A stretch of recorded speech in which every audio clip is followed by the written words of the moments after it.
Today, I'm test driving another street bike, the Honda CB650R6, and this is not the regular version, but the newly released E-Clutch version. Let's start by briefly explaining what this is. It's actually a system that automatically handles the clutch for you.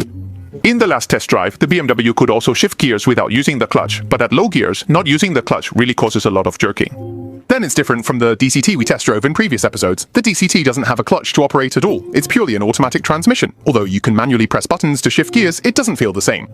In my view, the CB650R6 truly represents a manual automatic hybrid. The entire clutch system is still there. It just performs the clutch action for you. When I manually engage the clutch, it automatically deactivates, and a few seconds later, it restarts.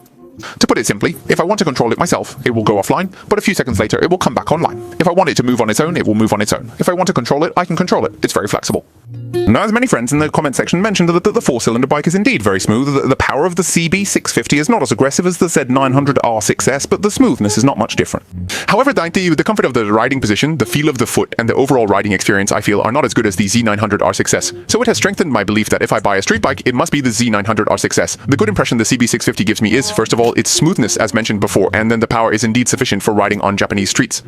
Then, the clutch system is really great and convenient. However, what feels slightly lacking to me is that the shoulders do get quite tired, and there aren't many accessories available to significantly raise the handlebar height. Additionally, there aren't particularly suitable and good-looking accessories to increase its storage.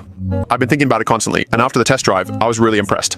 Another one that repeatedly appears in the comments is the Triumph. Let me address this uniformly. I did email Triumph, but it was like a stone sinking into the sea. No response. So I also want to test ride the Triumph bobber, but maybe I'll call them another day to ask. After getting off the CB650 and sitting back on my own Rebulu, I'm even more certain, and I can officially announce that my final choice, my next bike, my first large displacement motorcycle, is the Rebulu 1001 MT version. I've already chosen the vehicle itself. On December 13th, an auspicious day, I'll go to sign the contract. See you when we pick up the vehicle. Stay tuned.